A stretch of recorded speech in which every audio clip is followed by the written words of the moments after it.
vieram à descoberta do fenómeno da imigração. Habituados a conviver com esta realidade da sociedade portuguesa, estão agora aqui para conhecer na primeira pessoa histórias de vida de tempos passados. O Porto Canal aceitou o convite e seguiu viagem nesta visita guiada pelo Museu da Imigração e das Comunidades. Recuamos até ao século XIX para recordar os fluxos migratórios Portugal-Brasil, Brasil-Portugal, conhecidos por torna-viagem. Ao mesmo tempo, temos um pequenino nicho, um pequeno apontamento que nos remete para a indústria, como já vimos, a criação das primeiras indústrias e a chegada dos caminhos de ferro a Faf. Por um lado, os próprios brasileiros de torna-viagem fazem os possíveis por desenvolver as vias de comunicação e a própria chegada da indústria faz com que seja necessário a chegada dos caminhos de ferro para o transporte das matérias-primas. Já no século XX, a fuga à ditadura e à miséria leva muitos portugueses a procurar melhores condições de vida, desta feita em países da Europa.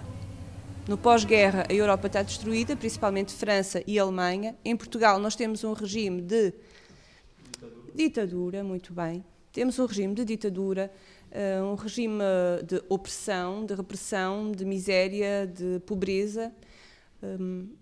Avançando um bocadinho, temos depois, em 1964, a Guerra Colonial. Podemos ver aquela informação na parede. Foge-se à Guerra Colonial, a fuga à ditadura e ao fascismo nos anos da Guerra Colonial de 61 a 1974, e à pobreza e à miséria em Portugal, em que Portugal estava mergulhado, aceleram a imigração. A imigração atingiu no século XX proporções alarmantes pelo despovoamento a que conduziu o país, chegando mesmo a ser proibida pelo poder central. Surgiu então um novo fenómeno, o da imigração ilegal.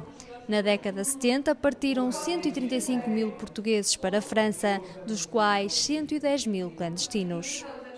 O que temos em exposição neste momento é a reprodução de uma coleção de fotografias oferecidas ao museu pelo Gerard Blancourt, um fotógrafo haitiano que nos anos 50 se exila em França, portanto foge do Haiti também uma ditadura, já então uma ditadura, e quando chega à França vai se tornar repórter fotográfico, trabalha pela luta dos direitos humanos e a luta dos direitos dos trabalhadores e faz campanhas de alguma forma de sensibilização em grandes empresas como a Renault, a Peugeot, a Michelin, e aí conhece a comunidade de portugueses imigrados em França. Encontra os portugueses a viver nos bidonvilles, em grandes bairros lá, onde chegam a viver 9 mil portugueses, e torna-se um grande amigo da comunidade portuguesa e vai fazer um registro fotográfico do cotidiano da comunidade portuguesa em França. E os bidonvilles, porquê? Porque a imigração, principalmente nos anos 60 e 70, era maioritariamente clandestina. Neste museu pode descobrir histórias dentro da história da imigração portuguesa e constatar que são ainda hoje muitas as marcas deste período na cultura e território nacionais. Sobre o passado, no século XIX, fins do século XIX e inícios do século XX.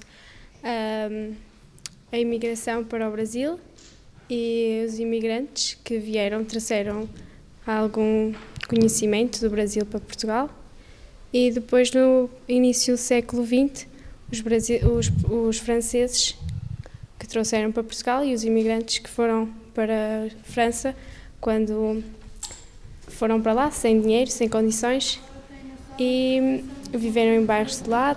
E depois também é a questão deles terem a oportunidade de olhar para as fotografias, de olharem para os objetos e pronto, há até uma expressão antiga dos chineses que dizem: aquilo que ouço esqueço, mas aquilo que vejo recordo. E é um bocado nessa perspectiva, eles têm a oportunidade de ver aqui todas estas imagens, todos estes objetos, e penso que assim a aprendizagem deles é mais profícua, não é?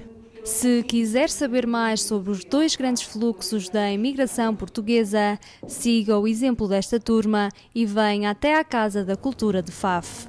Aproveite e passeie pela cidade, onde pode encontrar, por exemplo, casas, escolas e indústria que retratam bem a influência do fenómeno na região.